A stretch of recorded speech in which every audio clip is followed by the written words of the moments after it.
las jornadas del seminario Los Monumentos Públicos en México, el siglo XIX. Para este acto inaugural nos acompañan en el presidium el doctor Miguel Armando López Leyva, coordinador de Humanidades de la Universidad Nacional Autónoma de México, la doctora Angélica Velázquez Guadarrama, directora del Instituto de Investigaciones Estéticas de la UNAM, la licenciada Ana Berta Miramontes Mercado, directora de Conservación e Investigación de la Coordinación Nacional de Conservación del Patrimonio Cultural del INA, la arquitecta Ana María Lara Gutiérrez, subdirectora de Patrimonio Cultural Urbano CEDUBI del Gobierno de la Ciudad de México, y el doctor Hugo Arciniega Ávila, coordinador del seminario Los Monumentos Públicos en México, el siglo XIX. Agradecemos a todos que nos acompañen. Para iniciar este acto inaugural, toma la palabra el doctor Hugo Arciniega.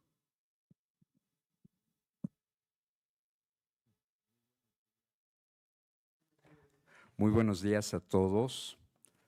Doctor Miguel Armando López Leyva, coordinador de Humanidades, UNAM. Doctora Angélica Velázquez Guadarrama, directora del Instituto de Investigaciones Estéticas. Licenciada Ana Miramontes, arquitecta Ana María Lara Gutiérrez. Colegas, estimados colegas. El seminario Los Monumentos Públicos en México, el siglo XIX, completa un segundo año de contar con el apoyo PAPIT para llevar a cabo una investigación colaborativa e interdisciplinaria, que luego de un intenso trabajo muestra los avances que se han conseguido para el mejor entendimiento de una expresión artística compleja, ya que en ella convergen el urbanismo, la arquitectura y la escultura, todas confluentes con el propósito de construir una memoria colectiva, un sentimiento nacional y un nuevo ideario cívico, expuestas en el presente a cuestionamientos propios de otras y siempre presentes luchas sociales. Estas jornadas reúnen no solo a los investigadores participantes en el seminario, sino a los alumnos que completan su formación en historia, historia del arte, química y conservación, y aliados estratégicos provenientes de las coordinaciones nacionales de monumentos históricos y de conservación del patrimonio cultural del Instituto Nacional de Antropología e Historia y de la Subdirección de Patrimonio Cultural Urbano del Gobierno de la Ciudad de México. Como universitarios, nos mantenemos abiertos al diálogo nacional e internacional. Así que las conferencias inaugural y de clausura quedarán a cargo de las doctoras Aurelia Acema, del Centro para la Conservación del Patrimonio en Francia, y Verónica Zárate Toscano, del Instituto de Investigaciones, doctor María Luis Mora. Finalmente, expreso mi gratitud a nuestra directora por su decidido y cotidiano apoyo a los equipos de dirección, Secretaría Técnica, Secretaría Administrativa, Archivo Fotográfico y Cómputo de este Instituto de Investigaciones Estéticas, así como a cada uno de ustedes participantes en estas jornadas por su alto compromiso que se verá traducido en el valor de sus aportaciones. Gracias.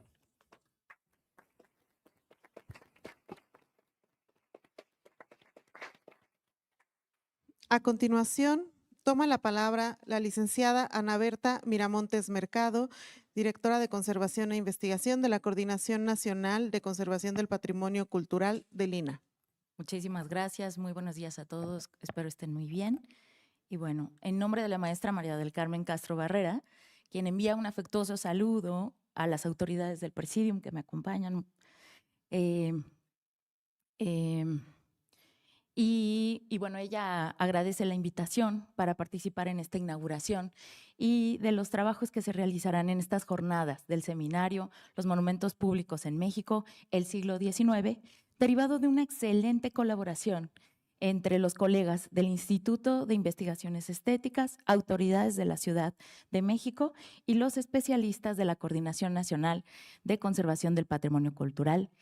Y bueno, en este foro estaremos compartiendo nuestra experiencia en el estudio y conservación de un patrimonio que se encuentra en espacios públicos y persiste a través de los cambios de una sociedad mexicana diversa, en constante crecimiento intelectual y social. El México del siglo XIX se debatía entre el reducto de las tradiciones sembradas por la corona española y el sentimiento de una naciente patria independiente. Esto generó las condiciones idóneas para fortalecer lo mexicano, dando lugar a una nueva expresión a la vista de todos, transmitiendo mensajes romanticistas de un pasado prehispánico glorioso y de la exaltación de los sucesos que dieron lugar al México independiente. El conjunto monumental dedicado a Cristóbal Colón, el monumento a Cuauhtémoc, la escultura ecuestre de Carlos IV y otras esculturas hoy son los documentos de la época y los valores culturales han cambiado con el paso de la historia. En algunos casos, su significado y concepción se han transformado de tal forma que hoy prevalece su valor tecnológico y estético. El Instituto Nacional de Antropología e Historia encuentra en este seminario de este instituto, de la máxima casa de estudios, un colaborador fundamental en la protección, conservación e investigación de este patrimonio monumental para afrontar el reto de la resignificación y permanencia de estas esculturas que forman parte de la concepción, en este caso, de la Ciudad de México. Deseo que estas jornadas sean muy productivas. Muchísimas gracias.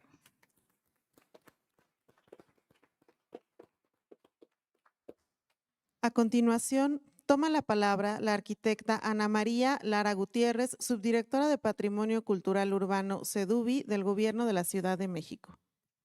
Muchas gracias a todos. Buenos días por estar aquí. Agradezco profundamente al Instituto de Investigaciones Estéticas la invitación a que participemos en esta inauguración y estas colaboraciones que hace rato le comentaba al doctor Arciniega. Pues en el caso de la Ciudad de México, en esta parte nos tocó únicamente firmar oficios. Ya tendremos la oportunidad de participar con ustedes porque la información que salga o derive de estas investigaciones que están haciendo, obviamente nos va a servir a la Ciudad de México y este tipo de colaboraciones nos apoyan para poder seguir conservando estos monumentos, que justo me gustó mucho la palabra que utilizó ahorita Hugo, es la desmonumentalización de la Ciudad de México. Este cambio de manera de ideologías de ver los monumentos es totalmente otra desde cuando se concibieron y tenemos que ir adaptando toda la normativa de la ciudad para seguir protegiendo esta imagen y nuestro patrimonio que nos da identidad a todos. Y éxito en estas jornadas, les agradezco muchísimo. Bienvenidos.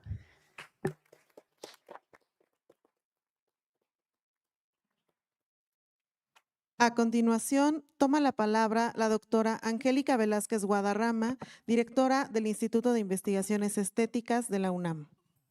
Gracias. Bueno, antes de empezar quisiera decirle a Ana María Lara que, bueno, que eran unos oficios muy importantes, que sin ellos no hubiéramos podido seguir adelante, entonces realmente estamos muy agradecidos.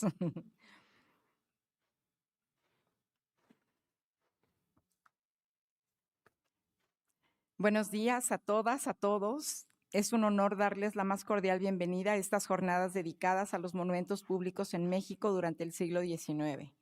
Agradezco la presencia de las distinguidas autoridades que me acompañan en el presidium, al doctor Miguel Armando López LEYVA, a la licenciada Ana Bertha Miramontes MERCADO, a la arquitecta Ana María Lara Gutiérrez y al doctor Hugo Arciniega.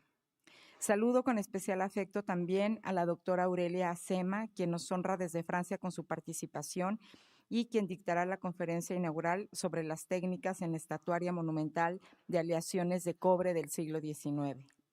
Aprovecho también para agradecer a los 20 ponentes provenientes de diversas instituciones académicas como el INA, la ECRO, la Universidad Anáhuac y, por supuesto, diferentes entidades de la UNAM, incluyendo los institutos de Física, de Química y de Ciencias de la Atmósfera y Cambio Climático, así como de la Facultad de Filosofía y Letras y del posgrado en Historia del Arte.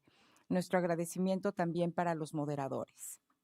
La diversidad de enfoques, tanto técnicos como históricos y artísticos, desde la ciencia y la historia del arte, enriquecerá nuestro entendimiento del valor y significado de los monumentos públicos. Desde el siglo XVI, los monumentos públicos han sido clave en la configuración del espacio urbano como símbolos conmemorativos que evocaban los conocimientos arquitectónicos y escultóricos de la Roma imperial.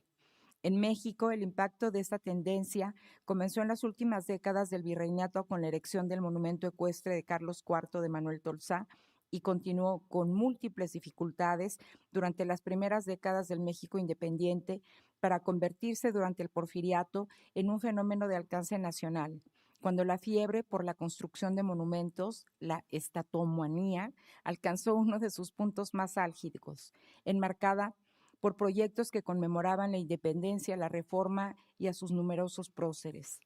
Estos monumentos no solo marcaron hitos en el desarrollo urbano, sino que también se convirtieron en expresiones plásticas de las aspiraciones políticas y culturales de la nación.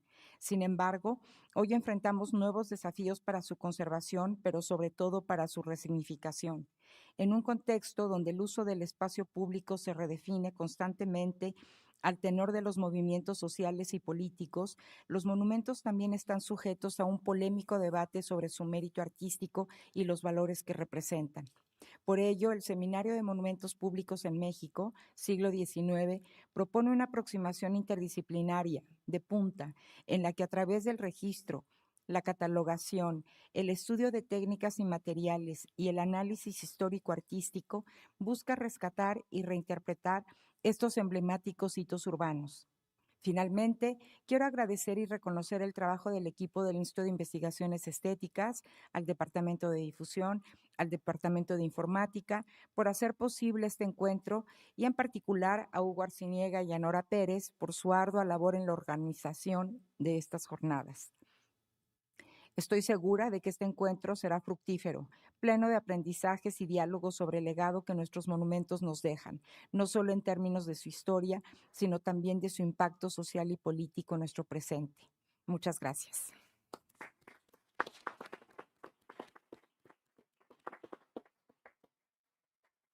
Para concluir este acto inaugural, toma la palabra el doctor Miguel Armando López Leyva, Coordinador de Humanidades de la Universidad Nacional Autónoma de México. Muchas gracias, muy buenos días a todos y todas quienes se han desmañanado en la UNAM para estar con nosotros. Les agradecemos su presencia, gracias a la doctora ANGÉLICA VELÁZQUEZ Guadarrama, directora de este instituto, por la invitación a estar presente en la inauguración de este evento. Licenciada Ana BERTHA MIRAMONTES MERCADO, directora de Conservación e Investigación en la Coordinación Nacional de Conservación del Patrimonio Cultural del INA. Estimada arquitecta Ana María Lara Gutiérrez, subdirectora de Patrimonio Cultural Urbano de la CEDUBI, del Gobierno de la Ciudad de México. Gracias por acompañarnos, gracias por el apoyo dado hasta ahora, que como ha dicho el doctor Velázquez fue muy importante y que seguramente seguirá siendo importante para las tareas de estas jornadas y del propio instituto. Doctor Hugo Arciniega Ávila, coordinador de este seminario y muy cálido anfitrión de estas jornadas, apreciables todas y todas miembros de esta comunidad, de invitados e invitadas especiales, siguiendo un poco la idea de la desmonumentalización o del impacto que puede tener la disputa por el sentido de los monumentos. Quizás mi intervención tendrá un sesgo más de índole sociológico, entonces trataré de conectarlo brevemente con lo que representa este seminario. En el siglo XXI, en el presente siglo, en México y en el mundo, hemos presenciado tensiones entre la valoración del patrimonio histórico y el cuestionamiento a la presencia en el espacio público de monumentos que directa o indirectamente están relacionados con ideas y demandas que cruzan distintos agravios acumulados. Si bien este no es un fenómeno inédito, ya en el siglo XIX se pueden rastrear algunas disputas acerca del pasado colonial, por ejemplo, sí es una muestra del cambio político-social de los últimos años, así como de una perspectiva histórica que ha pugnado por revisar con ojos críticos una parte de nuestro legado. Como ejemplos en la región se encuentran los retiros de las estatuas de Cristóbal Colón en Venezuela en 2004, en la ciudad de Buenos Aires en 2013, en esta ciudad en 2020, en los Estados Unidos en 2020, o su derribo en Barranquilla, Colombia en 2021. Otros ejemplos son el retiro no sin conflicto de estatuas de militares confederados en Estados Unidos en 2017, los daños al monumento de Manuel Baquedano en el contexto de las movilizaciones de 2019 en Chile, los derribos como parte del paro nacional en Colombia y las protestas indígenas de las estatuas de Sebastián de Belalcázar en Cali y de Gonzalo Jiménez de Quesada en Bogotá en 2021. Fuera de la región, porque no es propio de esta región, se encuentra el dilema en Bélgica respecto a las estatuas de Leopoldo II o el retiro de la de Edward Colston en Inglaterra en solidaridad con las protestas en Estados Unidos por la muerte de George Floyd en 2020. En algunos casos, el retiro o las alteraciones a los monumentos son parte, incluso símbolos muy potentes, de acciones colectivas, protestas para ser precisos, mientras que en otros son decisiones de gobiernos, ya sean con el objetivo de evitar una escalada mayor en el daño del patrimonio o por su cercanía con los sectores agraviados, sea como una señal de simpatía, sea como una señal de complacencia. El resultado de los cuestionamientos ha sido diferenciado, como seguramente ustedes tienen claro si han seguido varios de estos casos. Algunas de las estatuas polémicas, por decirlo de algún modo, se han colocado en un lugar con menor centralidad en el espacio público, como sucedió en Argentina, mientras que otras fueron trasladadas a museos de forma temporal o permanente. En el caso, por ejemplo, de la estatua de Colón, la estatua fue reemplazada, como ustedes saben, y en otros casos los gobiernos vuelven a colocarlas con alguna referencia a la resistencia, cuando se trata particularmente de la resistencia indígena, como sucedió con la estatua de Sebastián de Belalcázar en Cali, Colombia. Mención especial, y es importante decirlo, al menos para mí, requieren los movimientos de las mujeres y su postura frente a los monumentos que derivaron en la designación de la glorieta de las mujeres que luchan. En estas acciones colectivas se encuentran las intersecciones entre el género y el origen étnico.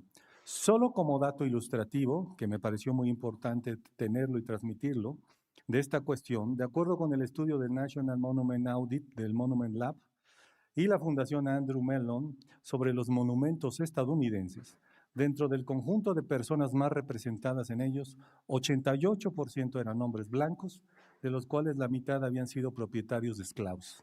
Solo 6% representaban a alguna mujer y 10% eran figuras negras o indígenas, o afroamericanas, habría que decirlo de mejor modo. Como se puede apreciar de este recuento, los monumentos públicos son objeto de disputa de sentido y objeto de disputa por su prevalencia en el espacio público. Los ejemplos que he reseñado señalan, si acaso, una de estas facetas y la necesidad de plantear no solo su estudio y rescate, como lo establece la convocatoria a estas jornadas y que entiendo es parte del centro de lo que hace el seminario, sino su defensa, aunque sean o puedan ser controvertidos. Es sin duda un tema sensible en muchas partes del mundo, involucra debates académicos y políticos, así como la interacción de distintas narrativas y representaciones sociales. Implica además, y esto es creo importante, dentro de lo académico, una visión interdisciplinaria, el doctor Arciniega hizo énfasis en eso, que congrega distintos esfuerzos para comprender y atender su relevancia. Y justo lo mencionó el doctor Arciniega, el urbanismo tiene ya una tradición muy amplia al respecto, la arquitectura, yo agregaría los estudios de la ciudad, entre otras disciplinas, subdisciplinas y o campos del conocimiento. Atendiendo a la necesidad de reflexionar y generar conocimiento sobre este tema desde una visión amplia que genere y consolide conocimiento, en 2022 este instituto, con apoyo de la GAPA UNAM, instauró el seminario Los Monumentos Públicos en México, el siglo XIX. En esta edición de estas jornadas, que es un evento público que expresa el trabajo que han estado realizando, organizadas desde luego por el seminario, ofrecen un programa de 2 días en el que se discutirán, lo cito, propuestas, metodologías y avances de investigación, cierro cita, para el estudio de los monumentos públicos en la Ciudad de México. Contará con 2 conferencias, una de apertura, otra de cierre, y 4 mesas con la participación de especialistas de distintas instituciones y disciplinas. Con la certeza de que el diálogo en cada uno de los actos contemplados en el programa de este evento serán de gran provecho y utilidad para el debate y para sustentar o coadyuvar en la toma de decisiones en torno a monumentos públicos en México, me permito, siendo las 10:01 de la mañana, yo he escrito a las 10 de la mañana, qué puntualidad la mía, siendo las 10:01 de la mañana del 26 de septiembre del 2024, dar por inauguradas las jornadas del seminario Los Monumentos Públicos en México del siglo XIX, esperando que tengan éxito en sus trabajos y que sean fructíferas sus discusiones. Muchas gracias.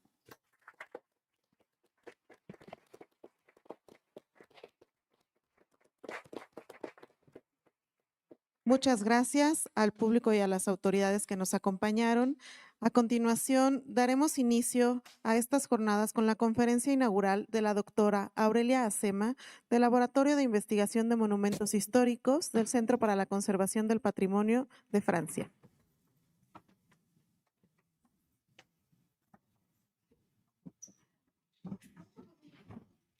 Sí, claro.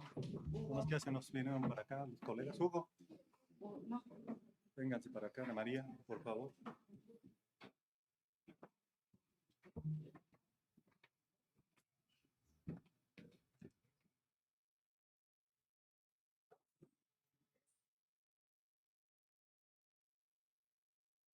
Al contrario.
Presencia hoy. Es un gran placer para mí presentar esta conferencia inaugural y les presento a la doctora Aurelia Acema.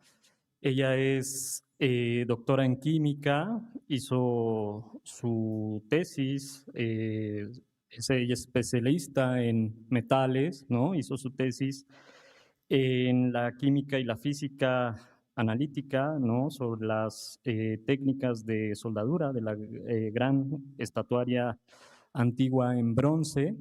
Ella desde 2013 pertenece al Laboratorio de Investigación de Monumentos Históricos del Ministerio de Cultura de Francia y bueno, como ya les dije, se especializa en el estudio de los monumentos y materiales metálicos, ha trabajado diversos monumentos en Francia y es autora de diversos artículos científicos especializados en el área de ciencias del patrimonio.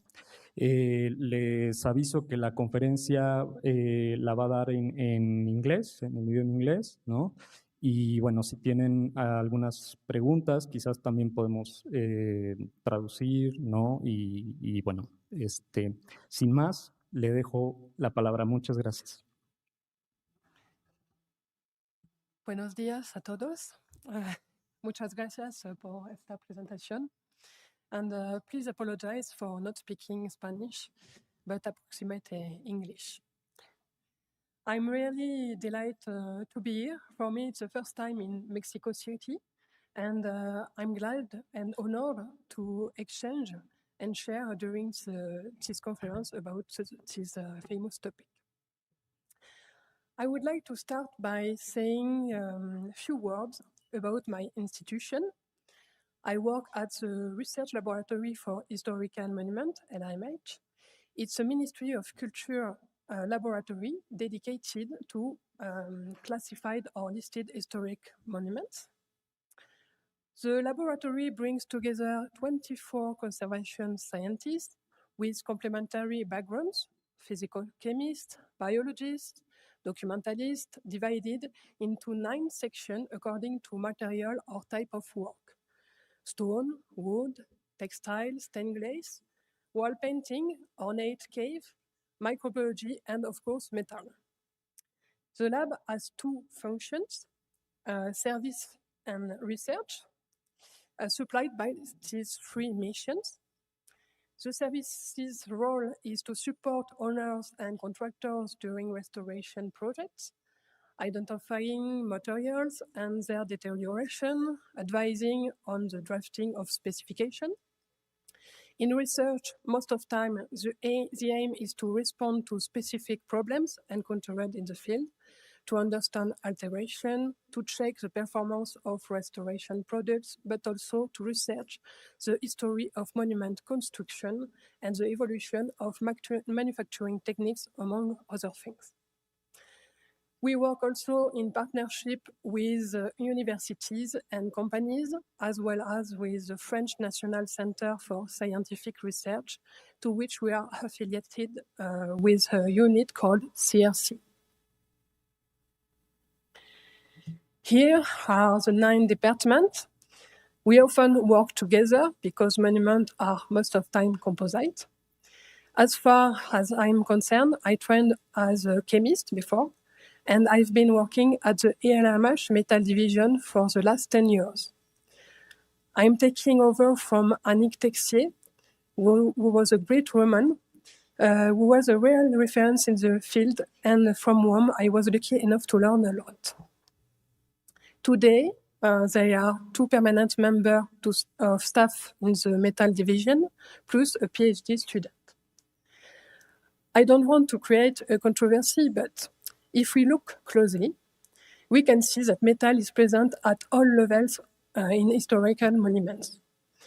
It is used to arm stone and wood, to create guardrails to cover as roof, to maintain stained glass windows, and to adorn with sculptures. So let's stay with the metallic sculptures, with copper alloy sculptures in particular.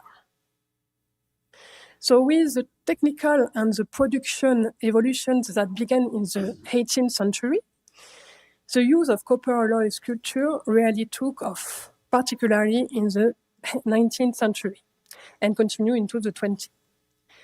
While the ornamentation of this type of sculpture can be found in many cities in France, it has to be said that Paris, in particular, is the center of them all. And as the saying goes, Paris is an open-air museum. Indeed, monuments made from copper alloy can be found on almost every street corner and for a wide variety of use. Bronze sculpture adorn fountains, such as this famous Fontaine Saint-Michel, place of all rendezvous, and the Médicis Fontaine here on the right. These alloys are also used for monumental doors, such as the one of the Madeleine Church on the left and the Church of Saint Augustin.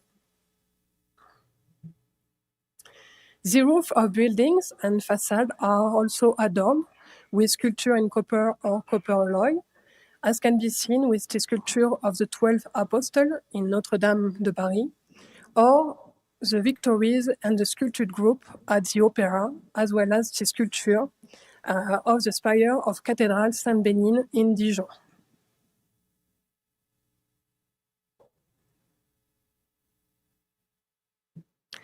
Let's not forget the bridge, too, which can be adorned with this wonderful sculpture, such as Mirabeau Bridge over the Seine on the left, and the famous Alexander III Bridge on the right.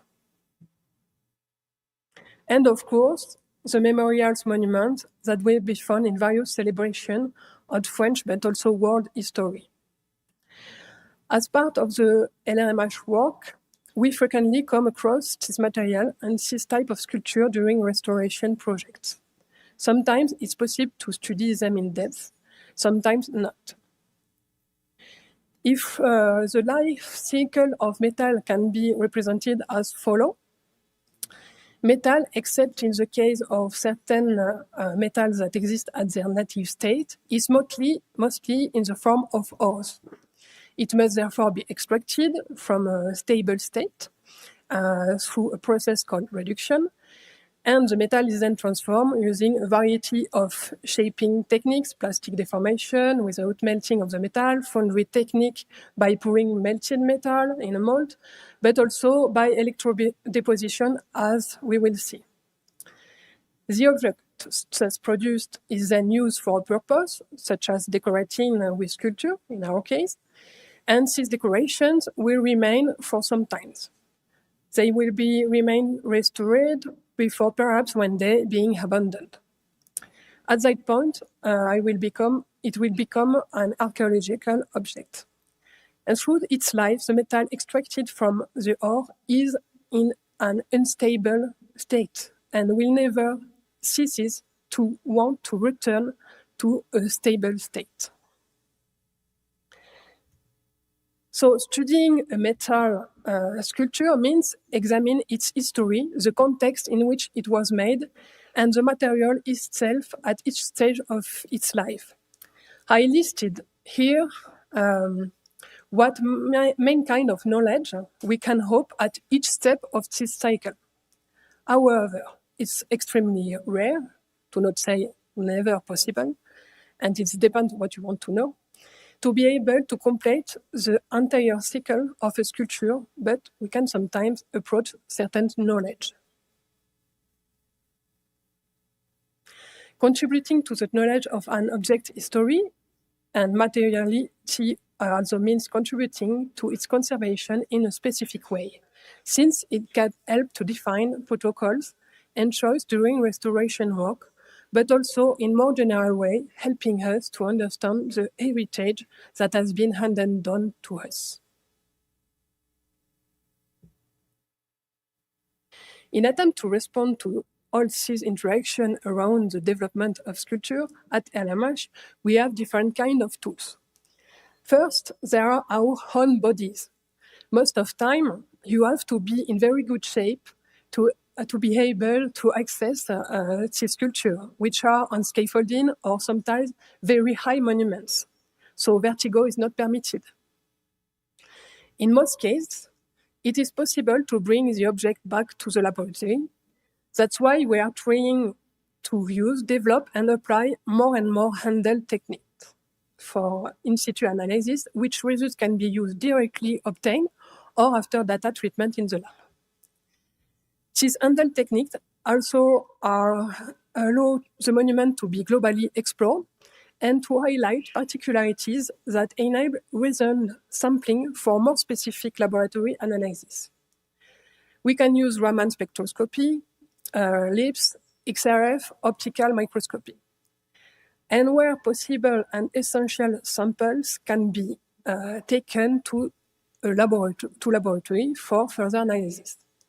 We have some equipment as electronic microscope and X-ray diffraction, but also material for cross-section preparation and their microscopic observation. We also can use complementary equipment of our partnership. And of course, we never work alone. Studying a monument is a team effort. It's interdisciplinary work. It involves scientists, art historian, architect, curator, and restorateur most of time. Back to bronze sculpture. Before giving you some example of case studies we've carried out at LMH, I would like to focus for a few minutes on different manufacturing techniques that were in use during the 19th century. Indeed, when one thinks of bronze sculpture, the first thing that comes to mind in the foundry processes. But hammering and electroplating played just as important a role in the creation and ornamental sculpture during the 19th century.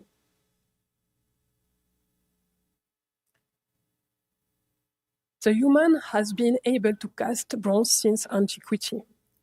He was quick to develop two foundry techniques still used today, lost wax casting, and sand casting. The first technique is based on a wax model, while the second is based on a model in a hard material as sand.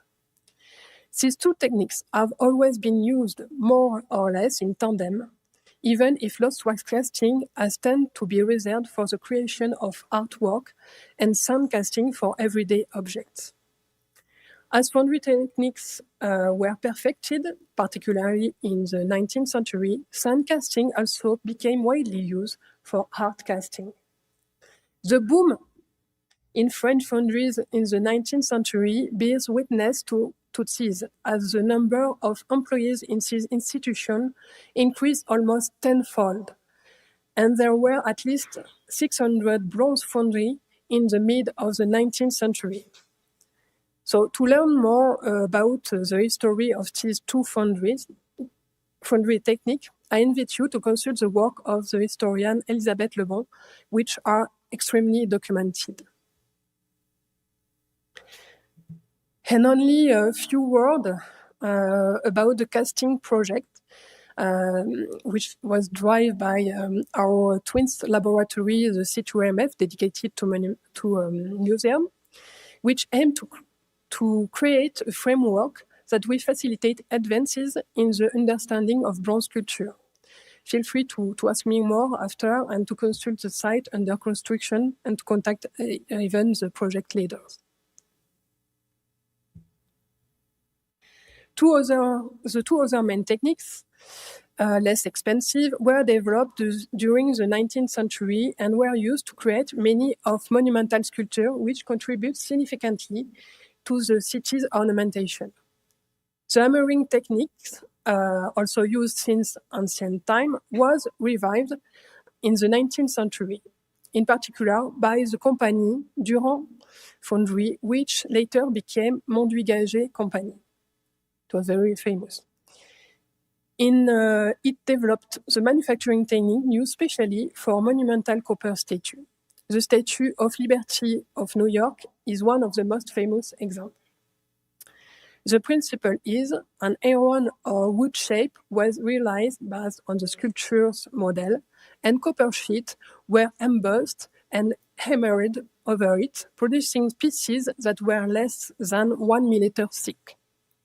Finally, an additional frame standing out from the pedestal of the statue enabled the statue to be mounted in situ. Then copper pieces were joined using brazing with the thin lead alloy filler metal. The electrodeposition principle used to apply a metallic deposit to the surface of an object by means of a direct electric current, the metal initially being in the form of cation in a solution in a solvent, usually water. This technique is used to reproduce, ornament, or embellish an object from a mold. It is the same principle as the plated gold of your jewelry. But in that case, the thickness of the plated metal is enlarged until to form objects like a 3D printing. In France, Christophe Company, still existing, used to produce monumental copper sculpture during 19th century. So we have seen that in the 19th century, city ornamentation with copper alloy sculptures could be carried out in variety of ways using 4 main techniques. In the rest of the presentation, I will give you an example of study involving an object made using at least one of these techniques. In most cases, such studies were only possible during the restoration of this object. For this presentation, I won't describe very far the restoration work carried out, but I will focus on the technical study of the sculptures themselves. The first study concerns the Vendôme Column, which was restored near 10 years ago. This is one of the large bronze monuments, maybe of the world. The study was conducted in partnership with the architect in charge of the restoration, the C2MF, and an independent art historian, Elisabeth Lebon. So to commemorate the victory of Napoleon Bonaparte at Austerlitz in 1805, the column of the Great Army was erected on Place Vendôme in Paris in 1810. Over the years, there have been 3 different statues of Napoleon on the top of the column. Only the third will remain today, and the depiction of the emperor, each statue varied according to the political regime. You can note that the first and the third are the same, but with a mirror. In 1871, after the French defeat of the Franco-Prussian War, the Paris Commune set up a revolutionary government. Among other acts of destruction during the period, the column Vendôme was demolished like a tree. However, after the suppression of the Commune, it was decided to rebuild the column, and the monument and its statue were re-erected in 1875, only 4 years after. Until now, the column is still at the center of the Place Vendôme and has its place in the Parisian landscape. Since its re-erection, the column had never been restored or even cleaned until its last restoration campaign, sponsored by the famous Ritz Hotel. In parallel of this work, it offered a unique opportunity to investigate a metallurgical study on the manufacture technique and on the metal composition of more than 300 pieces. The Vendôme Column was modeled on Trajan's column in Rome, commemorating the Roman emperor's victory in the Dacian Wars. The 2 columns are similar in size, but both have bas-relief decoration, but their materials are different.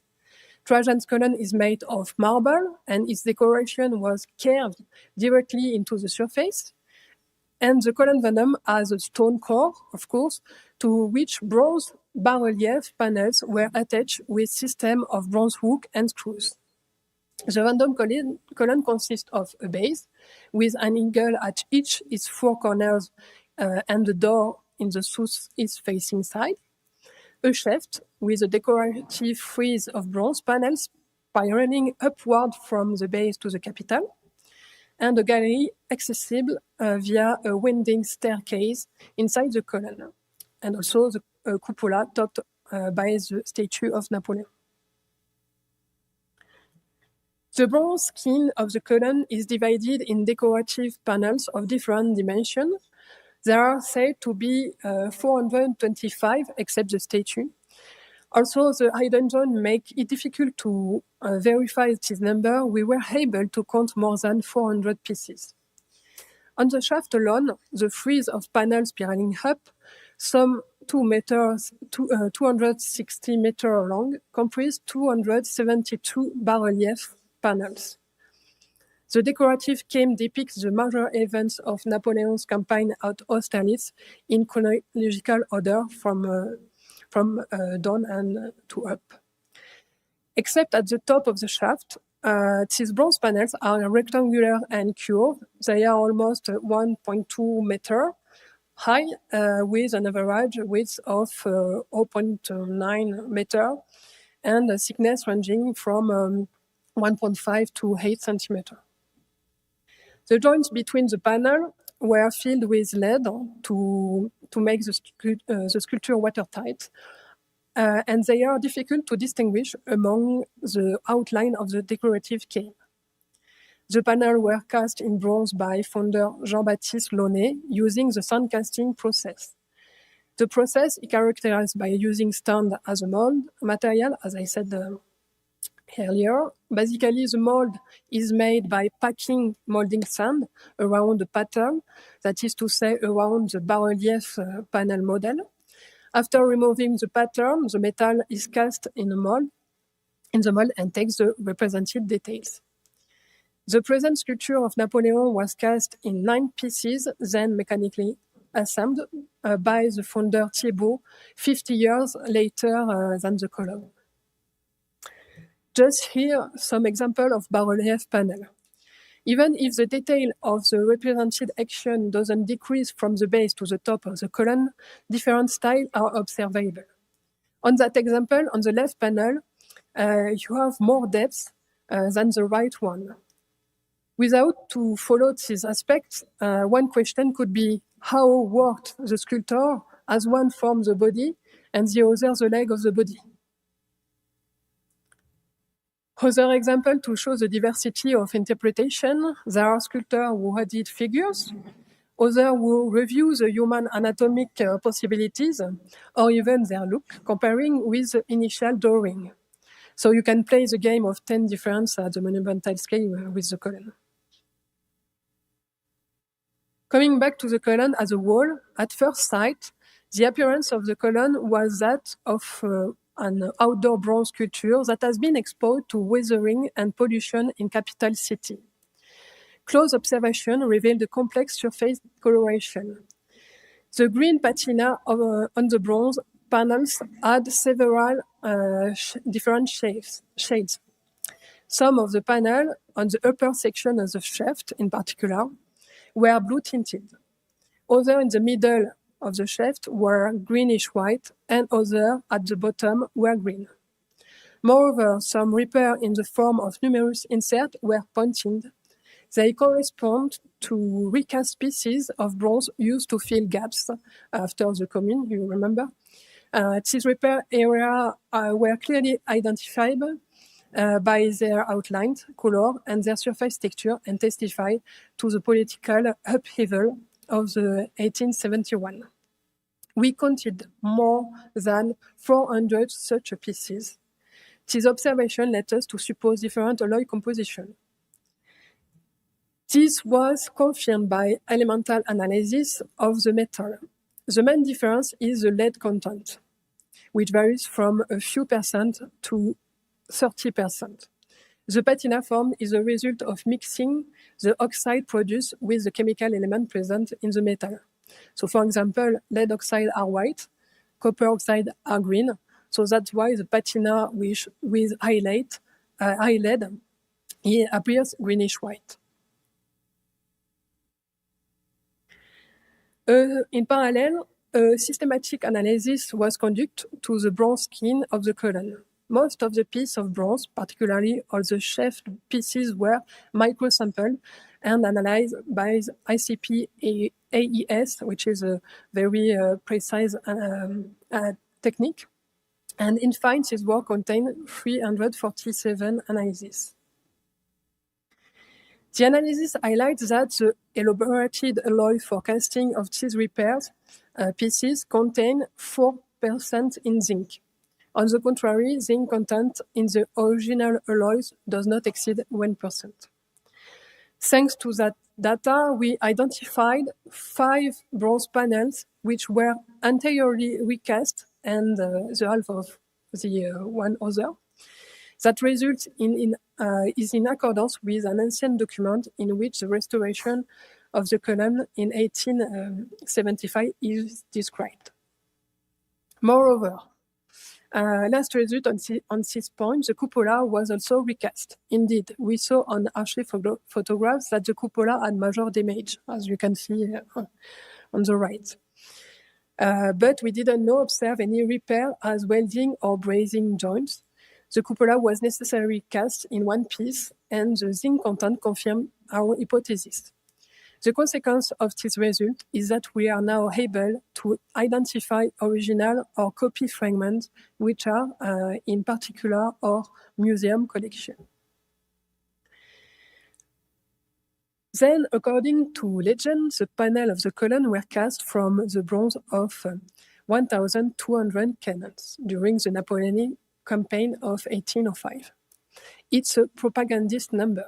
In reality, the Great Army took around 170 cannons. And an inspection report mentioned dated October 1810 the furniture of 76 pieces. At this date, the column was not already finished, but the two-thirds were erected. Assuming that all the cannon gave the same bronze quantity, the total number is around 120. That is to say, 100 times less the announced number.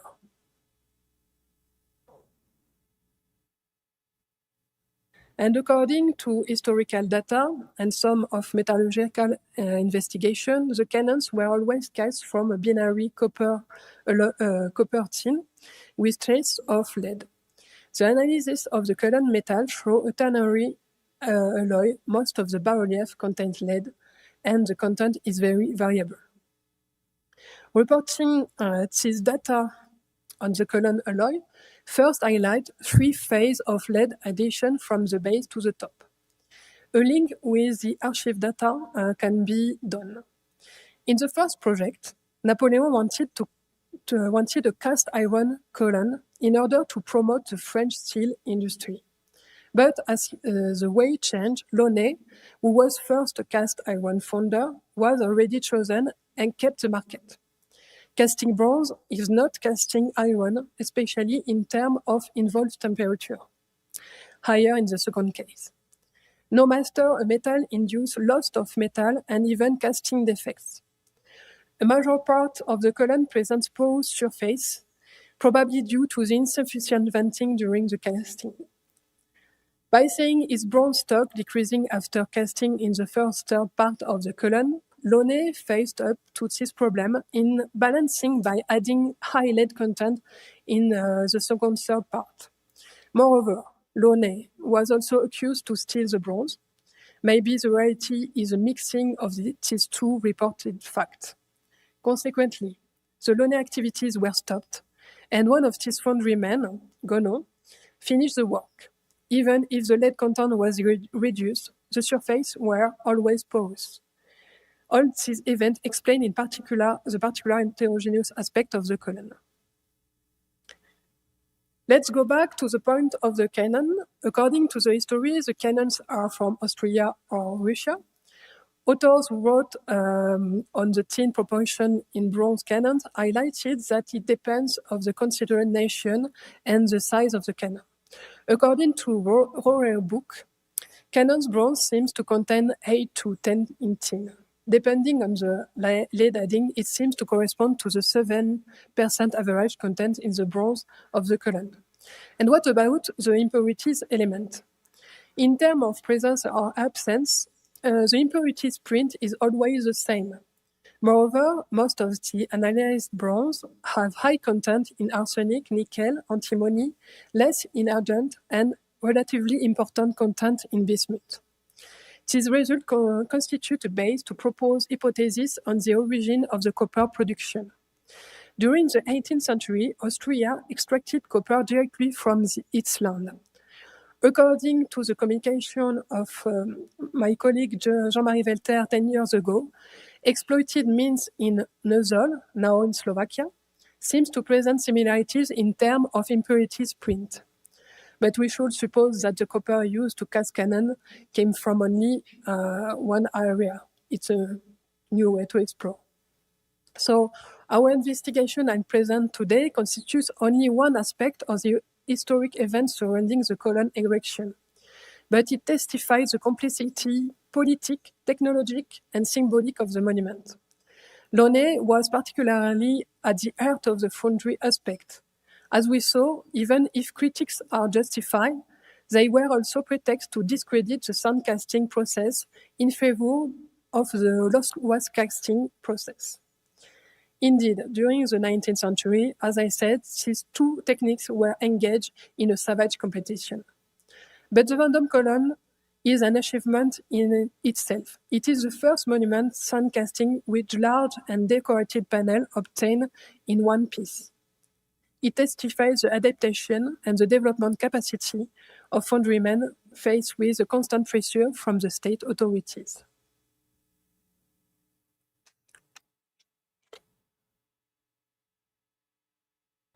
The second study I would like to tell you about is not in Paris, but in the south of France.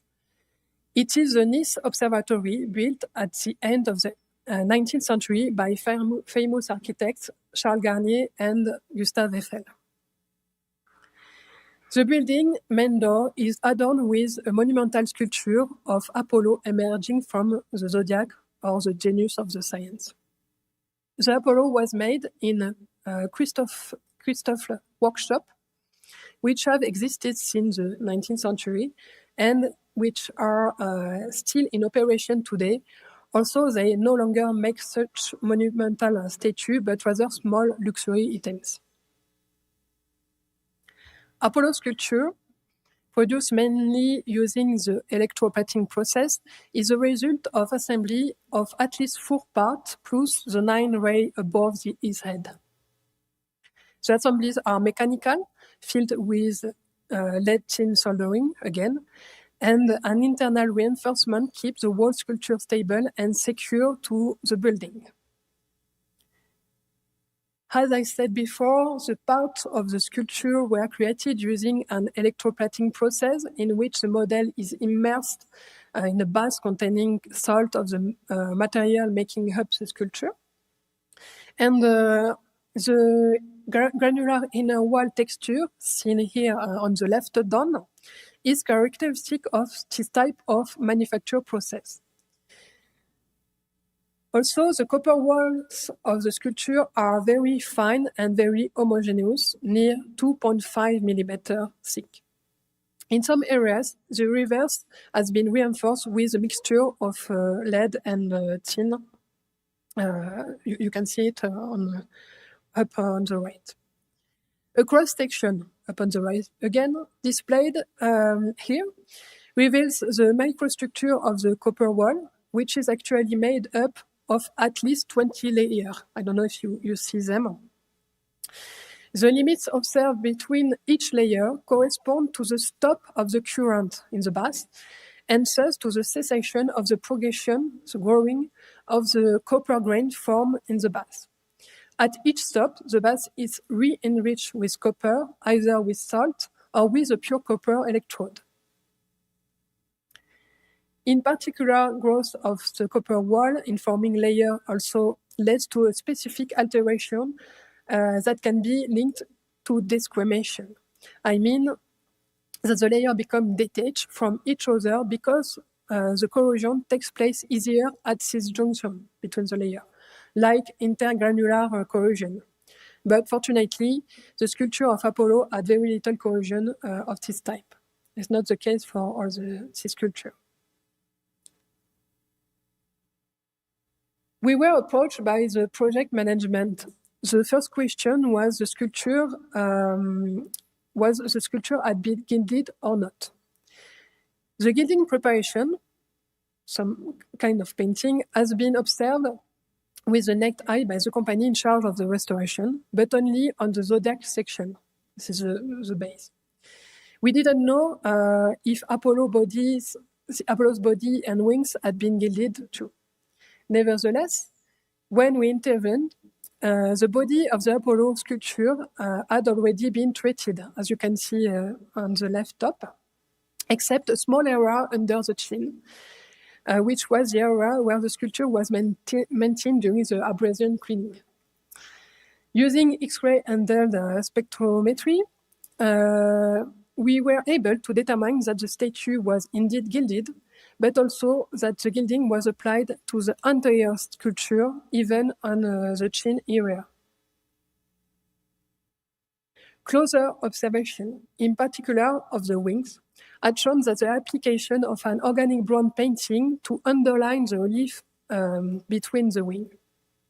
While the later discovery was not taken into account in the restoration, the gilding, which was not first included in the initial specification of the restoration, was reapplied on the entire statue. So now you need a sunglass to watch Apollo emerging from the zodiac. My third case is concern the sculpture of Notre-Dame de Paris. I'm not going to talk about the cathedral fires, since the sculpture were removed a few days ago in the frame of the long-planned restoration. These statues were made in the late 19th century by the Monduit and Béchet workshops. The statues are made of copper braced together and attached to a steel armature like crinoline.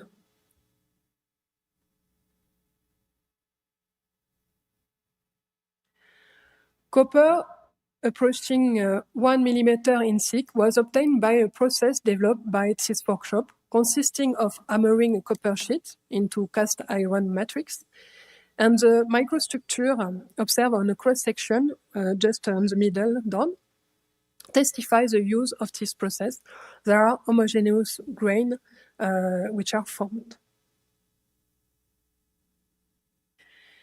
The ingenuity of the process lays in the fact that it saves production time, employing only 4 body types to create the 12 sculptures, varying only the head, hands, and attributes.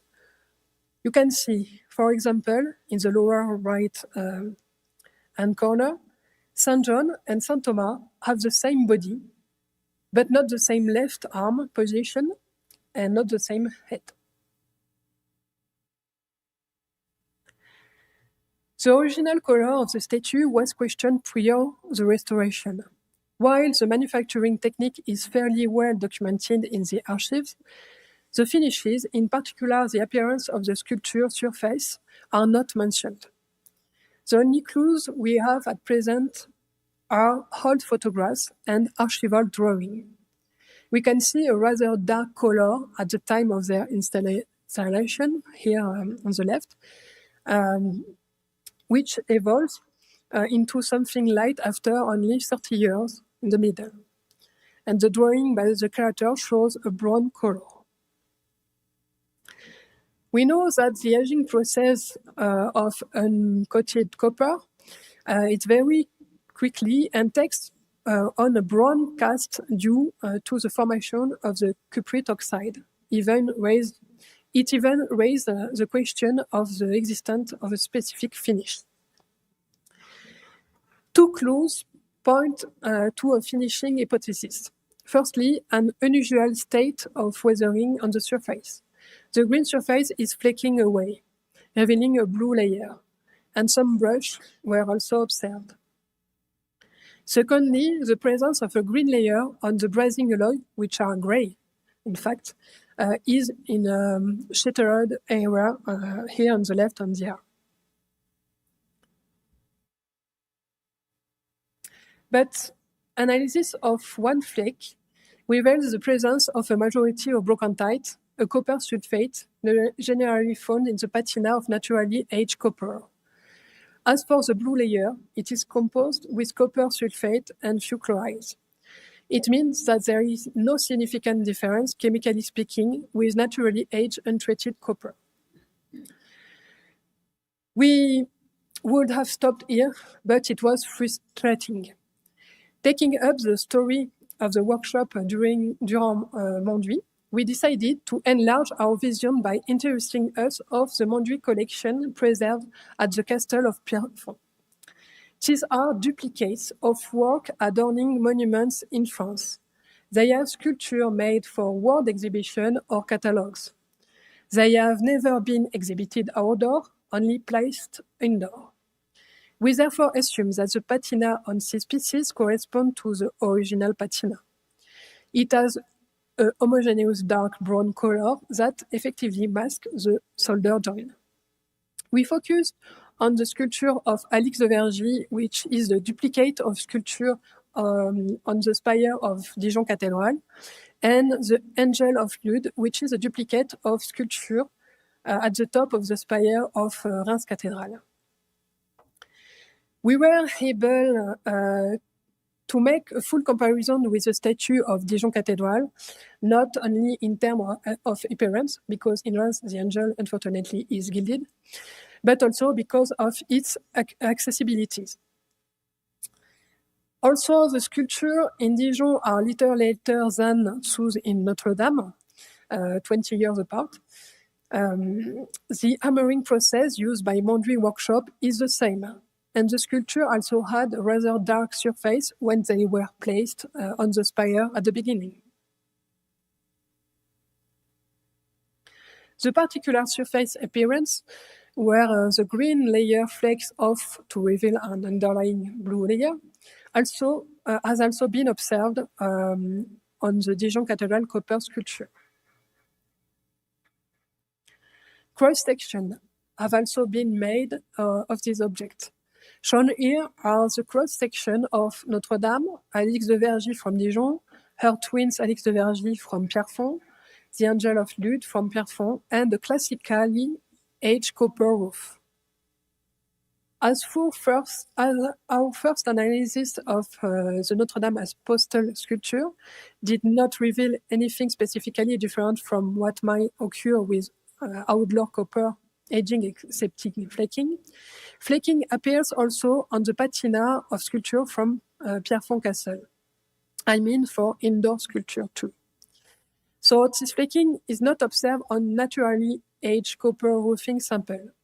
Consequently, even if we can't be sure of the receipt for the patina applied, this flaking could be an evidence of the use of an artificial patina.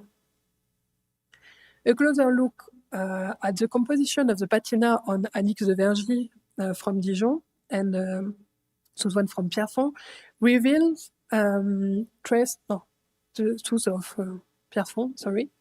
It reveals trace of wax, but also of iron compounds, in particular with a circular shape. Here.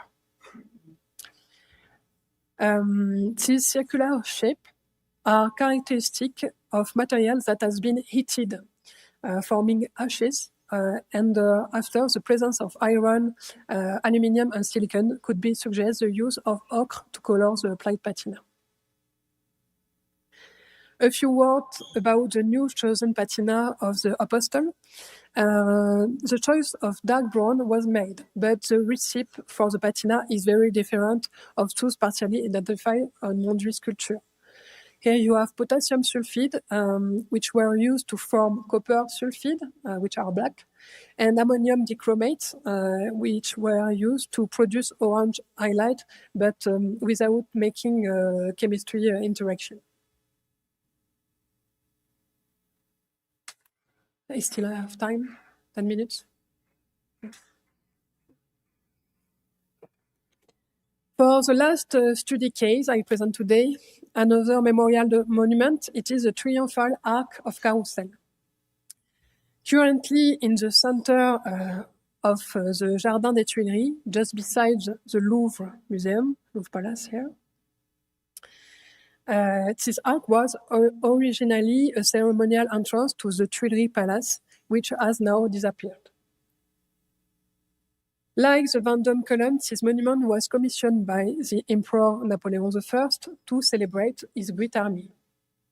Since its construction in the early 19th century, the monument has undergone a number of transformations, in particular to the top, which is adorned with bronze and lead sculptures. The first sculpted group consisted of a quadriga whose hunting horse has been despoiled by Napoleon in Venice. With the fall of Napoleon's empire, the horse were returned to Italy, and the arc remained so for some 30 years. Then new works has transformed the arc and recreated a sculpted group. The Tuileries Palace was destroyed during the French Civil War, and the arc was then restored 3 times until today before Olympic play. As the other monuments, the arc is a composite monument. It is made of different stone and metal, limestone, various marble color, bronze, and lead. Metal is used in various places. The quadriga group at the top with the horse from the middle of the 19th century and the original gilded lead victories. Then there are also the original column, base, and the capital too. The manufacture of the quadriga is relatively well documented. The sun casting technique was employed by the foundryman Crozatier. Also, the horses were made in a single, no assembly separately cast part. An examination of the bronze wall revealed numerous porosity and gaps, the largest of which have been carefully filled by a multitude of repairs made from the same alloy as primary casting. Also, the contours of the repair are well hidden from the outside wall. A closer look at the inside of the horse reveals their multitude. You can see it on the right. As with the bas-relief of the Vendôme Column, the metal used for casting is bronze from cannons captured in war. Their composition was carefully identified prior to casting and to ensure the best possible homogeneity. You can see it. The ores are all the same. The origin is a little bit different.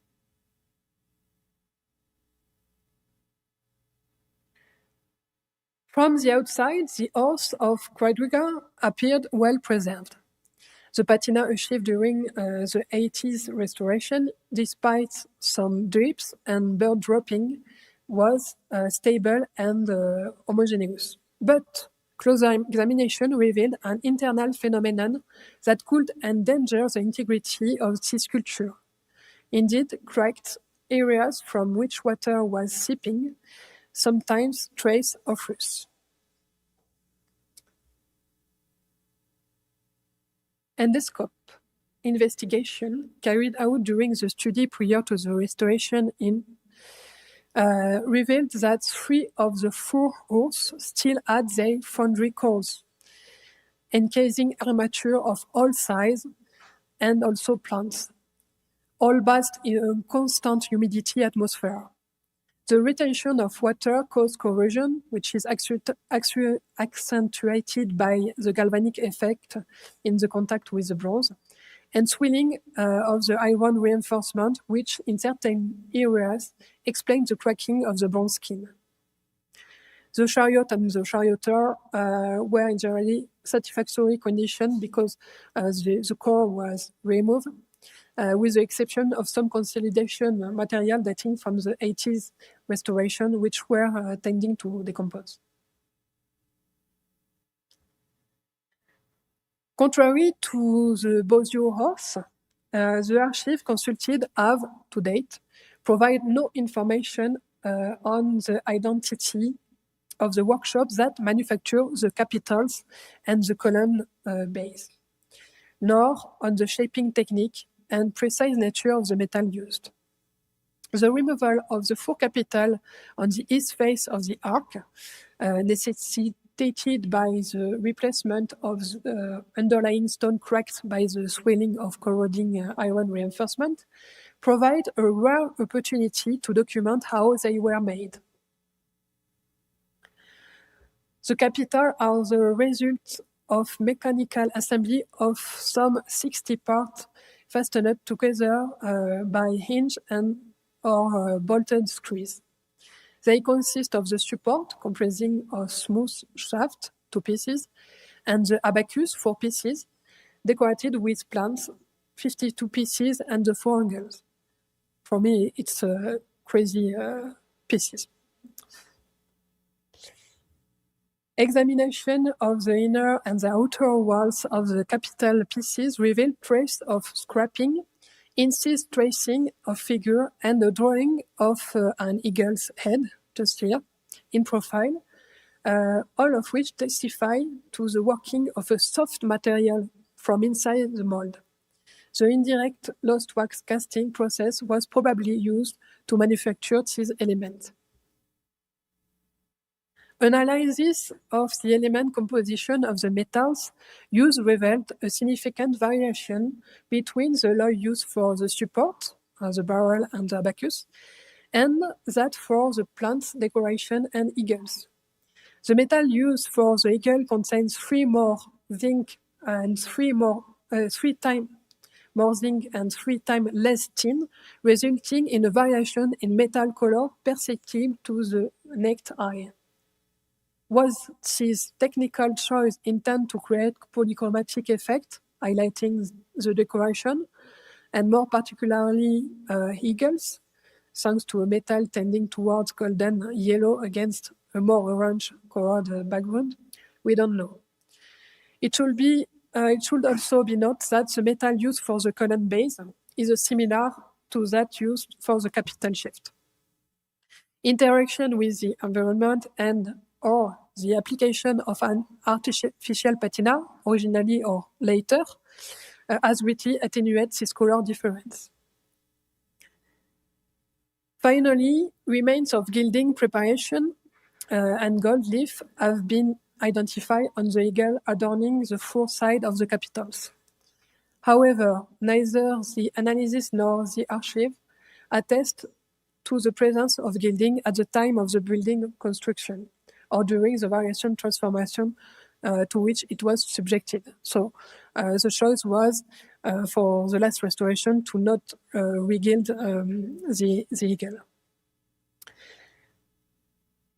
I would like to end this talk by thanking you for your attention, and I'm very happy to be here. Many thanks for the new university and the institution, and I'm here for any question.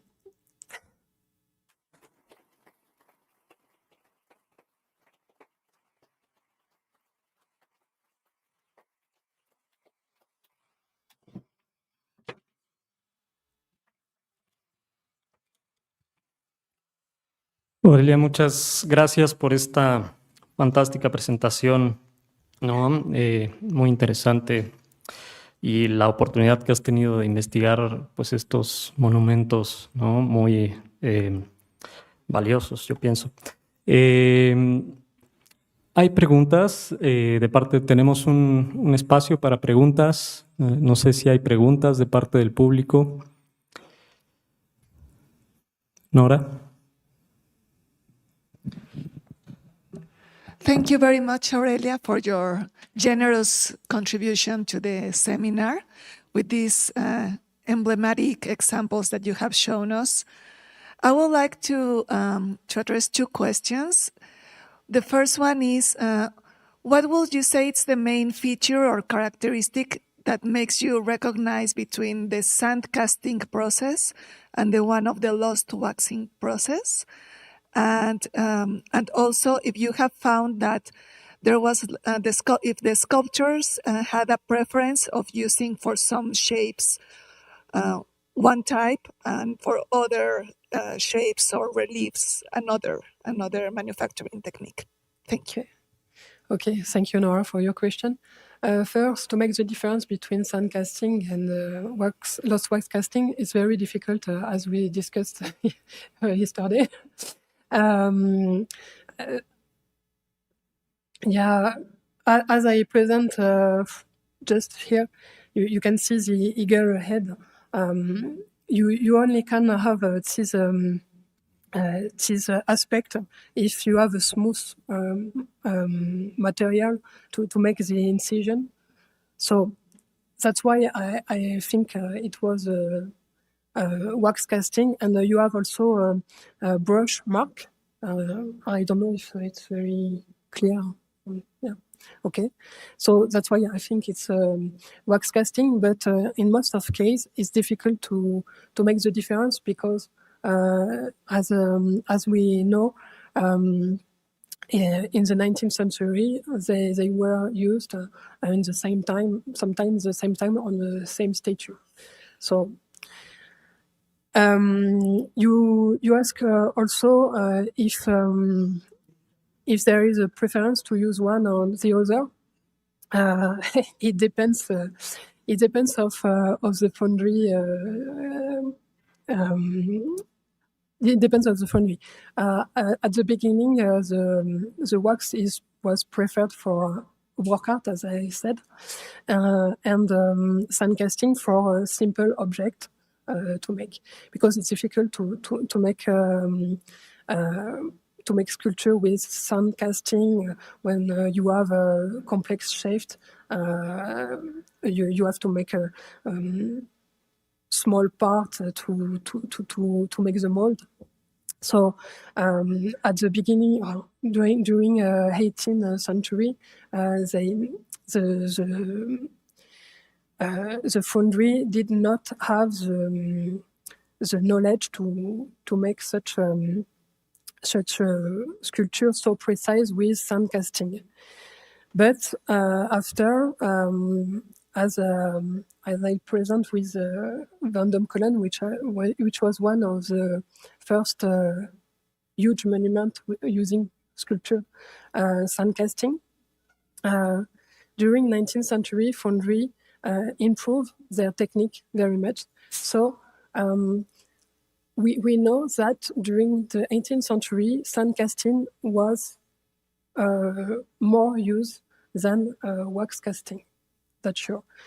But after wax casting came back, today you have the foundry Coubertin, which is in the south of Paris. We choose lost wax casting to make sculpture, art sculpture, and also sand casting, but for more simple shape. And if you read the book of Elisabeth Le Bon, which is very well documented, you can see how savage competition it was. The use of one or the other, maybe first it was due to the complexity of the task, but after it became political. Thank you very much.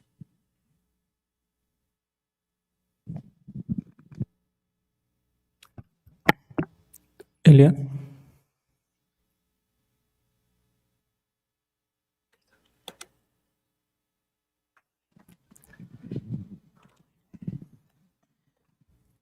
Et je me sens plus à l'aise de parler en français Ah, merci. qu'en anglais. Et c'est très intéressant ta conférence Merci. de tout point de vue, esthétique, chimique, la recherche profonde. Mais peut-être c'est une question un peu complexe. Dans quel sens ton sens esthétique a changé auprès de tout ce travail? C'est-à-dire, c'est une chose de regarder les monuments en tant que tels, et une autre chose après une telle analyse, la déconstruction et la reconstruction, les nettoyages et les petites découvertes comme cet aigle-là. Je voudrais savoir dans quelques mots, parce que c'est trop ça, n'est-ce pas? Qu'est-ce qui s'est passé avec toi? Je réponds en français? Oui. Ok, merci beaucoup pour votre question. C'est vrai que avec le travail que l'on fait, on a vraiment beaucoup de chance de pouvoir approcher ces objets, Oui. Et de pouvoir les regarder de manière plus approfondie. Moi, je dirais que ce n'est pas tant l'esthétique que l'on a au premier regard qui a changé. Ça va être plus ce que l'objet renferme dans son histoire matérielle. Oui. Parce que la fabrication de cet objet, ce sont des personnes, ce sont des artistes, des artisans qui se sont mis ensemble pour faire ces objets, qui ont parfois eu des problèmes, comme on l'a vu sur la colonne Vendôme, par exemple. Et ça va être plus ça qui va me toucher dans ces monuments, c'est comment, dans leur matérialité, ils racontent l'histoire. Et donc, quand je les regarde, ça va pas forcément être avec mes yeux directement, ça va être plutôt avec ce que j'ai appris en les étudiant. Oui. Un poco Merci beaucoup. para hacer la traducción o la explicación de la pregunta de Elia, ¿no? Y la respuesta de Ovalia a nuestro público. Creo que Elia preguntaba de qué manera se transformaba este sentido estético, ¿no? Al aproximarse a los monumentos, ¿no? En el trabajo de Aurelia. Y como que comentar esa experiencia, y lo que contesta Aurelia es que realmente no es que cambie su percepción estética de entrada, ¿no? Sino que lo que le interesa es esa historia que el objeto encierra, ¿no? En su historia material, ¿no? Por ejemplo, como con lo que comentó con la columna de Vendôme. Y digamos que ese es su principal interés, ¿no? Encontrar esta historia que se encuentra dentro del material, ¿no? Merci beaucoup. Et pour cette sculpture, enfin ce dessin, on l'a vu seulement sur un chapiteau.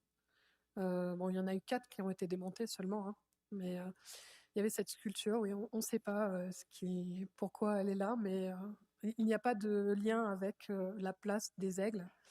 On pense que ça a été fait, un dessin comme ça par l'artiste qui a fabriqué l'objet. Peut-être c'est trop de dire que ça me rappelle un petit peu les bas-reliefs égyptiens. C'est vrai, c'est vrai. N'est-ce pas? C'est vrai, Ouais. vous avez raison. Merci beaucoup. Merci à vous. Que el dibujo se encuentra solo en un capitel, ¿no? Y realmente no se sabe por qué está ahí, ¿no? Elia te recuerda el bajo relieve egipcio, ¿no? Sí, sí, esa técnica tan pulcra, ¿no? Tan limpia. ¿Más preguntas? ¿Tenemos más preguntas?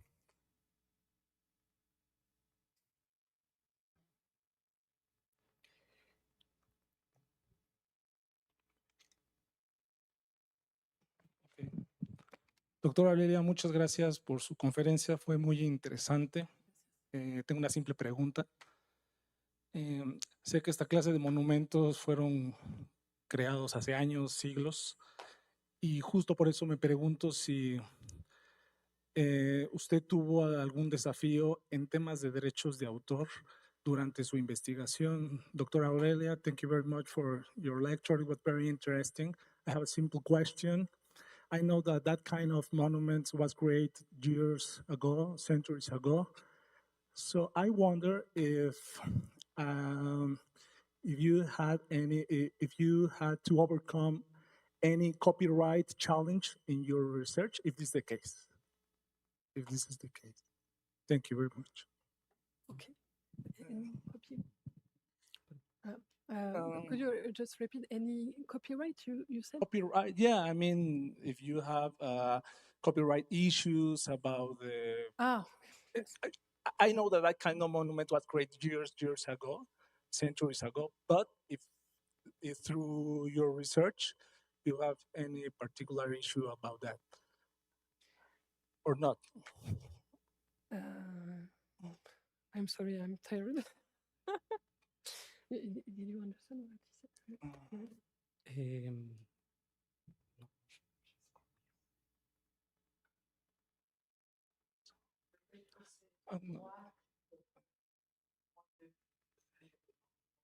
But copyright of the...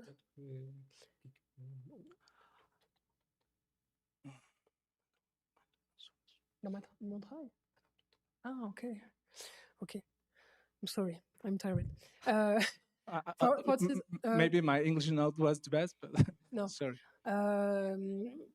Our work, for our work, we make reports and also publication paper, which are open Not for too much, okay. all people. Is that your question? Yeah, because after in France, the aim is to have open science, so we can share what we produce, and the idea is to reuse if it's necessary for your work. You can keep them to reuse and feed your work. I don't know if I will. No, it's okay. It's okay. I just wonder because maybe, well, you need to follow something rules about the specific technique, or you have to be careful. Of course, you have to be careful for all the monuments. So I was wondering because okay. if they are public monuments, so they are for all people of the state. Of course, we have to attend to the use of the image, etc. etc. But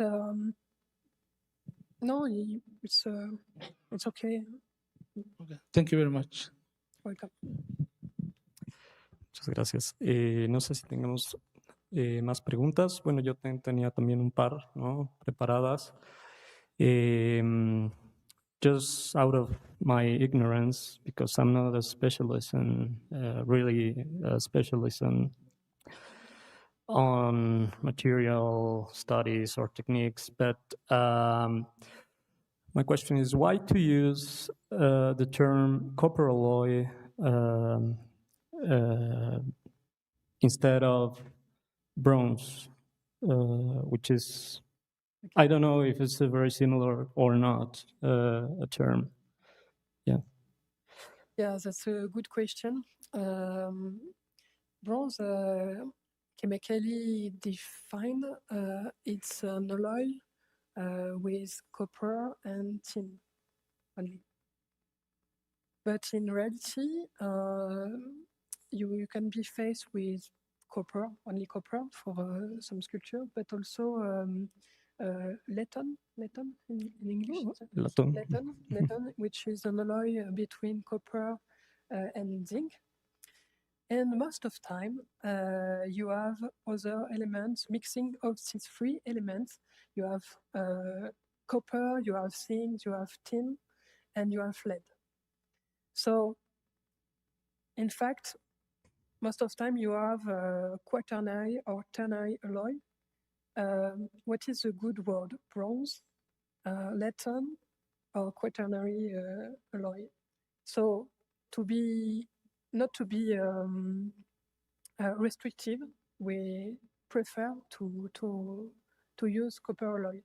And for example, when you have a descriptive text on the object on museum, we advise to put copper alloy instead of bronze or leton. That's all. Right. Thank you. We never know. We are sure that's copper alloy because of the green color Right. with after oxiding, but you have the color orange or gilded. But yeah, we prefer to use for that. Thank you. And my second question is that you presented some very interesting archive material. I'm remembering the photographs of Jacques Marville of the cathedral, Notre-Dame Cathedral. How is that experience? How the archive contribute from your from just stance, from your work in material technique, in how does the archive contributes to your investigation? They are necessary always, and they help very much because if they give clues, and if we don't have any archive, you must make only hypotheses and very many hypotheses. So archives help to reduce the number of hypotheses. Sometimes these archives we find them with our own research, but sometimes we work with art historian. It's precious interaction together. So yes, when we have a restoration project, we systematically ask to make, and it is always done. Sometimes not, but most of the time it is done on history context of the object. It is important for the first creation of the object, of course, but also for the further transformation occurring during restoration or other events. So archive data are necessary for our work. Yeah. Thank you. ¿Tenemos más preguntas?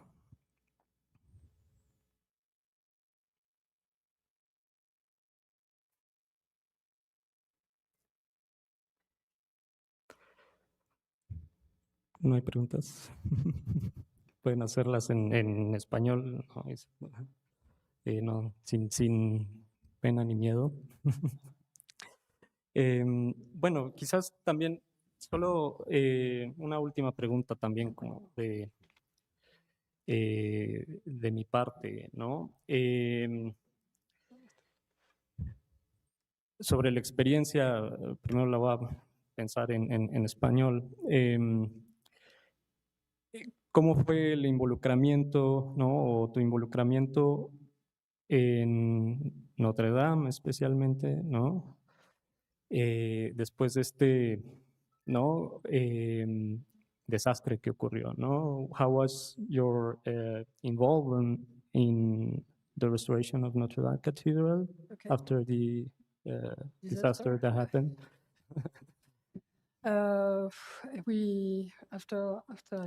After the fire, the whole laboratory,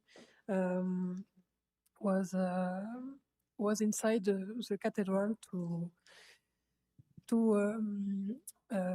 remove and to separate interesting things which were destroyed and found inside the cathedral, but also above the cathedral on the vault. The aim was to not lost the material because it's archaeological material. It could be interesting to know more about the construction of this cathedral. Indeed, even if it's a famous monument, we don't know some things of its history. So we contribute to keep this material to not be considered vast. So it was the first thing we used to do after the fire.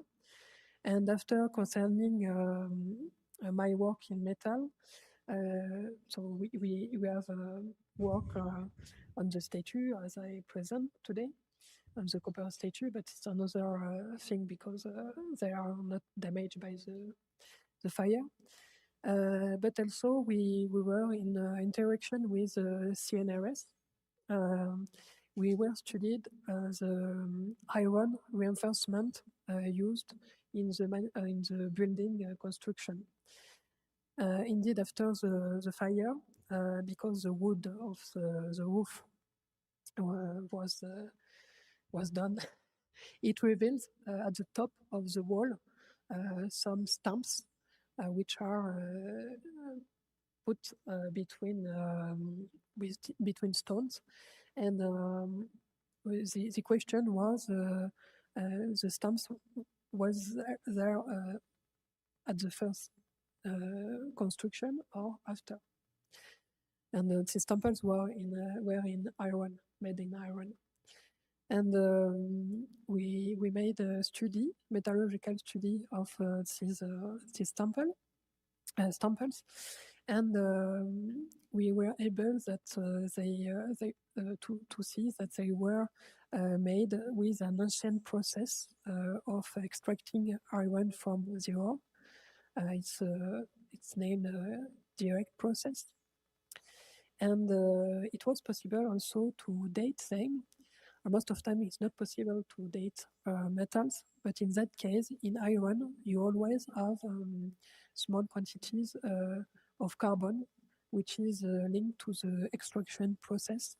This carbon comes from the wood used to the reduction process, and by sampling this carbon, it is possible to make C14 datation.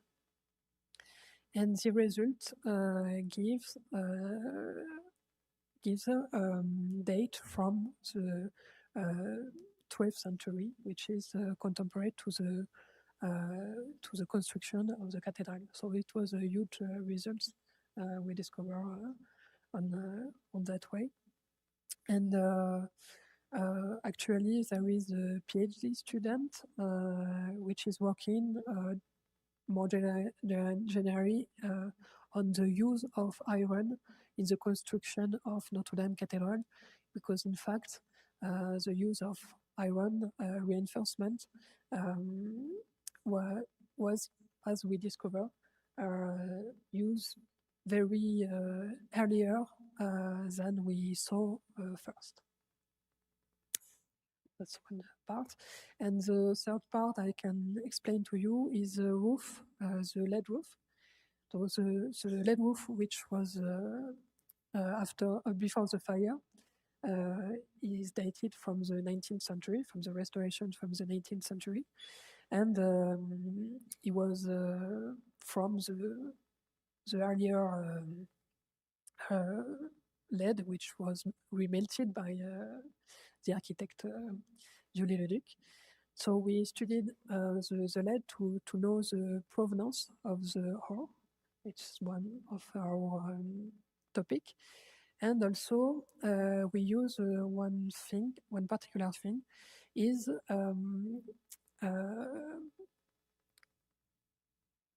from some years, there is a particular alteration of the lead. The lead, as you know, maybe, its corrosion, its non-corrosion is more gray or white. But since maybe 20 or 30 years ago, it became brown. And the brown is also another oxide, but this oxide, this formation led a problem because chemically speaking, it can't be formed in a simple environment. So we have a program of research to understand what happens. And particularly, we suppose that climatic change are responsible of that, especially the increasing of ozone pollutant. The problem for the restoration was, okay, architects say we don't want to have this green color, no, this green, this brown color. So what we can do? In fact, nothing, because it will be it will come because of the environment. You can change the environment, but you can diminish the phenomenon in having lead roof with high purity, because our study shows that if you have lead with impurities, the brown color comes more. So that's our different topic. But this research is not only for Notre-Dame Cathedral, it's for all the monuments which have a lead roof. Thank you. Tenemos una pregunta en línea que voy a leer. Pregunta Claude-Marie Constant aquí en el chat. Talking about public monuments, which ones are best preferred, metal or stone sculptures? Sorry, talking about public monuments, which one are best preferred, metal or stone sculptures? I don't know what. Best preferred for what? For who? I don't know. For I mean, probably in the 19th century. Yeah. It's difficult to tell, but if we see all the monuments in Paris, for example, you have the boss, but of course stone is the most material used. As you can see on the arc, the metal is used only for ornamentation, not for all the monument, excepting for the Vendôme Column, which is in bronze. I think for monumental monuments, you have more stones mixing with metal, and for maybe small monument, just like the Cordier sculpture, there are a lot of sculpture in bronze, fontaine, as you saw. So bronze is here too. But I never count. So I don't know. They are both mostly used together. Yeah. Thank you. Tenemos otra pregunta también en el chat. Monique Bass pregunta, en la opinión de la doctora, ¿cómo podríamos cuidar estos monumentos históricos de la contaminación ambiental? How we could protect these monuments or take care of these monuments from environmental pollution? I have a question related to that other question, which is how does a monument reveals this environmental history and how we become aware of changing patterns in climate, right? Okay. For it's different. Considering the different matter, it's different. Yeah. For bronze,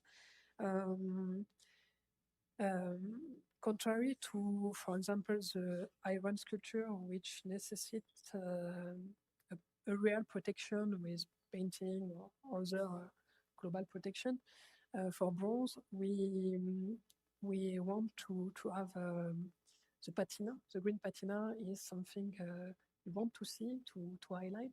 So some treatment were developed, are always developed today to improve their protection, but also to improve the time they are staying on the sculpture. As I know, in France, we used to apply wax for the moment, which is what more recommend, but it's necessary to retreat each 2 years because wax was removed because of rain. Some other treatment are in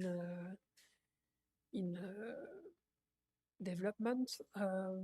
We also tested on Colonne Vendôme biopatina, but it doesn't work.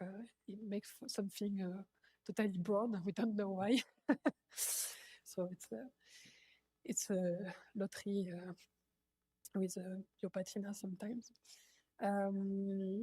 And I know in other countries, you have, for example, in Italy, they use incrolac, which is kind of varnish. It depends. It depends of the yes. What was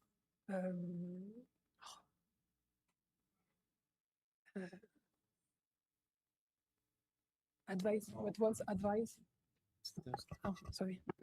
It depends what was advice from the institution which are in charge of the conservation restoration project. And for your question, en français, comment on peut réfléchir autour de l'histoire environnementale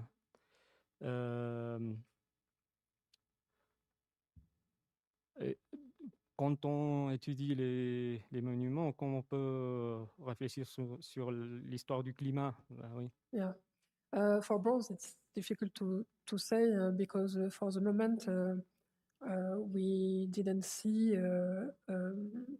particular change with different with environment, but the case of the lead, as I described before, is one of special reflection we have today with climatic change.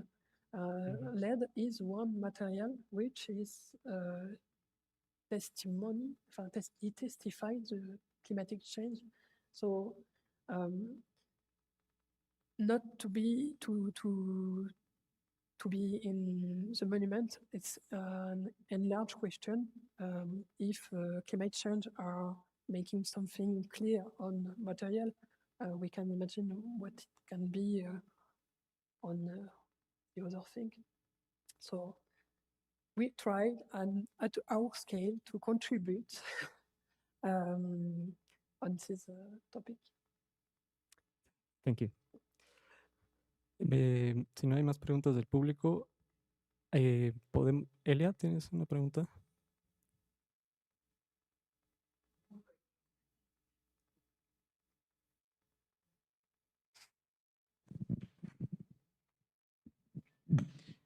Aurélia, tes groupes de travail, toi et tes groupes de travail, ont trouvé des autres figures aussi intéressantes, tellement que cet aigle.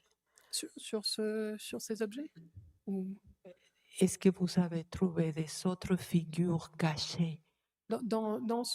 Sur cet objet ou sur un autre Oui, monument? en général. Ah, en général. Au fur et à mesure que le travail s'enfilait. Oui. Alors ici, il y a, sur ces objets-là aussi, il y a des chiffres qui sont marqués, sûrement pour aider la composition de l'objet. Mais si je peux citer le travail aussi de collègues, notamment Delphine Civilet, qui a travaillé avec moi un certain temps sur le chantier de Notre-Dame. Elle a travaillé sur les graffitis qui avaient été marqués dans la pierre, mais aussi les marques de fabrication de tailleurs de pierre. Ah bon. Et elle a travaillé sur leurs emplacements, alors le nombre, le type aussi, mais sur leurs emplacements, où est-ce qu'ils ont été mis, le nombre de sculpteurs qui ont pu intervenir, et puis les correspondances avec d'autres chantiers de construction. Donc, mais que des marques et des chiffres.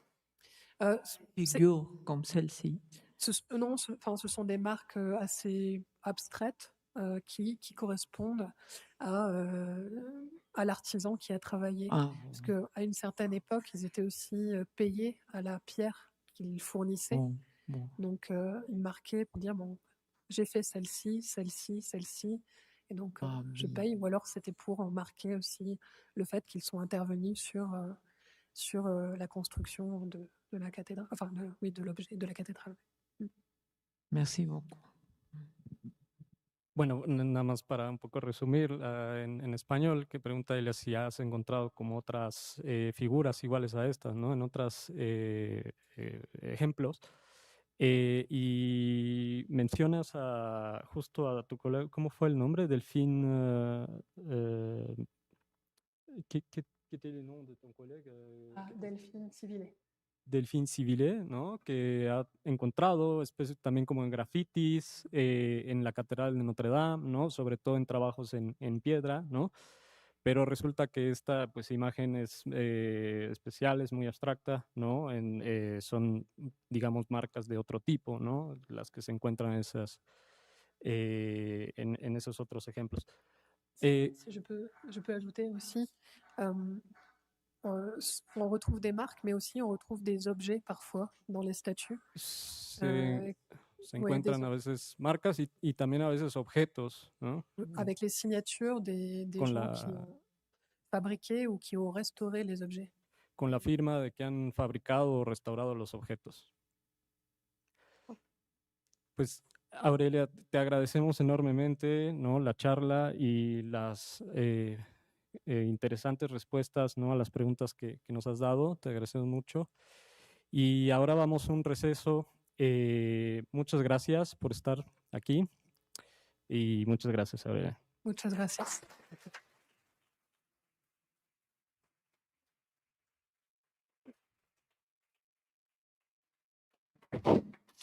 Gracias. A continuación los invitamos